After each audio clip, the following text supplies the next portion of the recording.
علی سیدنا و مولانا محمد وعلی آلہ وصحبہ وبارک وسلم علیہم اجمعین۔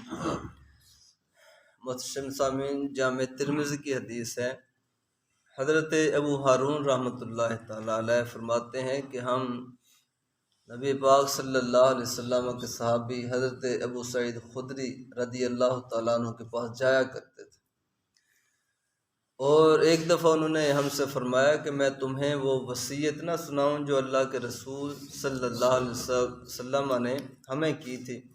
عرض کرتے ہیں سنائیں۔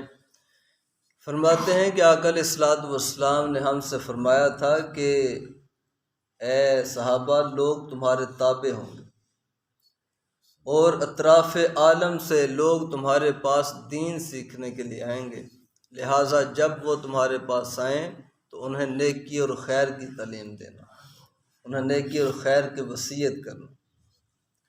اب اس حدیث پاک کے اندر چند ایک باتیں غور طلب ہیں۔ پہلی بات یہ کہ حضرت ابو ہارون جو ہیں یہ تابعی ہیں اور ابو سعید خدری صحابی ہیں۔ ابو ہارون کہتے ہیں کہ ہم اکیلے اپنی بات نہیں کر رہے، کہتے ہیں ہم اکٹھے ہو کر حضرت ابو سعید کے پاس جایا کرتے تھے۔ اب پتہ یہ چلا کہ جو اللہ کے مقربین ہوتے ہیں ان کے پاس جانا، ان کی صحبت اختیار کرنا، ان کی باتیں سننا، یہ صرف آج کے لوگوں کا طریقہ نہیں ہے، بلکہ یہ صحابہ، تابعین، تبع تابعین، ہمارے تمام اسلاف کے اندر یہ طریقہ مروج رہا ہے کہ جو اللہ کے نیک و صالح ہوتے تو عامی لوگ ان کے پاس جایا کرتے تھے، ان کی صحبت سے فیض یاب ہوا کرتے تھے۔ تو یہ صحابہ اور تابعین کا طریقہ ہے، نیک و صالح لوگوں کے پاس جانا۔ دوسری بات، آقا علیہ الصلوۃ والسلام نے فرمایا تھا کہ تم متبوع ہو، لوگ تمہارے تابع ہوں گے۔ صحابہ سے فرما دیا کہ تم قیامت تک متبوع ہو۔ متبوع کون ہوتا ہے؟ جس کی اتباع کی جاتی ہے۔ اور میرے امتی بعد میں آنے والے تمہارے تابع ہوں گے۔ اشارتاً قیامت تک صحابہ کی عظمت اور شان بیان فرما دی کہ صحابہ قیامت تک بڑے بڑے عظمت و شان والے آئیں گے لوگ، لیکن کوئی تمہارا مقابلہ نہیں کر پائے گا۔ یہ صحابہ کو عظمت قیامت تک آقا علیہ الصلوۃ والسلام نے عطا فرما دی۔ آگے فرماتے ہیں کہ آقا نے فرمایا لوگ اطراف عالم سے تمہارے پاس دین سیکھنے کے لیے آئیں گے، لہٰذا جب وہ آئیں تو ان کو نیکی اور خیر کی وصیت کرنا۔ یہاں پر دو طرح کے لوگوں کی ذمہ داری بیان فرمائی، ایک تو استاد اور عالم کی، دوسرا اپنے عام امتیوں کی ذمہ داری بیان فرمائی۔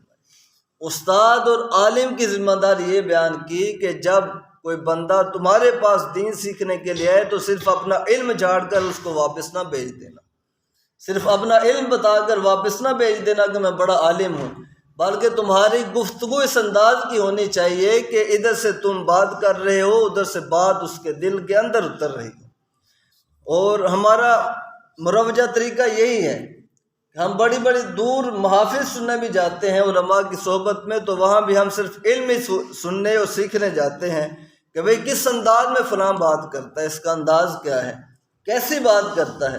ہم بڑی دور سے محافظ سن کے آتے ہیں اور چند ایک باتیں علم کی تو لے آتے ہیں، لیکن صبح تک عمل ہمارا زیرو کا زیرو ہی ہوتا ہے۔ تو نہ تو اس نے اپنی ذمہ داری پوری کی بلکہ اپنے پاس بھی بلاتے ہیں۔ تو عمومی طور پر وہی لوگ مروج ہیں ہمارے علاقوں کے اندر، ہماری محافل کے اندر وہی لوگ بلائے جاتے ہیں جو نکتہ چین ہوتے ہیں، چند ایک نکتے کی باتیں تو بتا جاتے ہیں، لیکن وہاں اس محفل میں بیٹھا ہوا 100، 150، 400، 1000 بندہ جو ہے وہ عمل سے خالی ہوتا ہے۔ تو ہم پسند بھی انہی چیزوں کو کرتے ہیں کہ کوئی مزے کی بات ہمیں بتا کر چلا جائے، لیکن آقا نے فرمایا کہ عالم کی گفتگو ایسی ہونی چاہیے کہ ادھر سے وہ بات کرے، بات تمہارے دل کے اندر اتر رہی ہو، اس کی پوری کوشش ہو کہ وہ تمہیں العمل کی طرف راغب کرے، کیونکہ ہمارے کام عمل نے آنا ہے، صرف علم نہیں آنا۔ تو دوسرا مزاج امتی کا بتایا اور امتی کی ذمہ داری بیان کی، فرمایا کہ امتیوں پر لازم ہے کہ وہ دین سیکھنے کے لیے علماء کے پاس جائیں، دین سیکھیں۔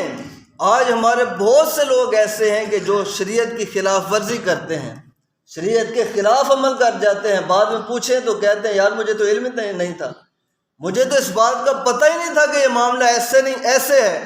بھئی یہ بندہ کیسے کہہ رہا ہے کہ مجھے اس بات کا علم نہیں ہے؟ کیا یہ کسی جنگل کے اندر رہتا ہے یا کسی صحرا میں رہتا ہے؟ تم اس علاقے میں رہتے ہو جہاں چپے چپے پہ مساجد بنی ہوئی ہیں، جہاں پر قدم قدم پہ لوگ تمہیں بتانے والے موجود ہیں، مساجد کے ائمہ موجود ہیں، علماء موجود ہیں، تو تم کیسے کہتے ہو کہ مجھے فلاں بات کا علم نہیں تھا؟ قیامت کے دن اگر بندہ یہ عذر پیش کرے کہ مجھے یار یہ غلطی ہوئی ہے، مجھے علم نہیں تھا، تو اس کا یہ عذر پیش قبول نہیں کیا جائے گا۔ کیوں؟ عذر تو وہاں چلے جہاں بتانے والا کوئی نہیں ہے۔ ہم پہاڑوں پر بیٹھ کے نیٹ چلاتے ہیں، وہاں پر موبائل چلایا جاتا ہے، ہر چیز موبائل کے اندر آتی ہے۔ اب موبائل میں علماء بھی ہیں، مسائل بھی بتائے جاتے ہیں۔ کیا باقی چیزیں اگر نیٹ پہ سرچ ہو سکتی ہیں تو مسئلہ سرچ نہیں ہو سکتا؟ دین کی بات سرچ نہیں ہو سکتی؟ تو اب یہ عذر ختم ہو چکا ہے، کوئی بندہ کہے کہ مجھے علم نہیں ہے۔ لہٰذا کوشش کیا کریں، یہ ہماری غفلت اور سستی ہے، اس کے علاوہ کچھ بھی نہیں۔ جو ہم کہتے ہیں نا یار مجھے علم نہیں تھا، اس بات کا پتہ نہیں تھا، میں نے شریعت کے خلاف کام کر دیا، یہ ہماری غفلت اور سستی ہے، اس کے علاوہ کچھ بھی نہیں ہے۔ لہٰذا آپ لوگوں سے گزارش ہے کہ جب کوئی کام کرنے لگیں جس میں شریعت کا کچھ تعلق ہو، شریعت کا کچھ حصہ ہو، تو اس کے کرنے سے پہلے کسی عالم سے رابطہ کر لیا کریں، کسی مسجد امام کے مسجد سے رابطہ کر لیا کریں، مسئلہ پوچھ لیا کریں کہ یار یہ مسئلہ بتائیں، یہ کام میں کیسے کروں تو بہتر رہے گا۔ یہ ہماری ذمہ داری ہے، جو بندہ یہ ذمہ داری پوری نہیں کرے گا اللہ کیا مجرم ٹھہرے گا۔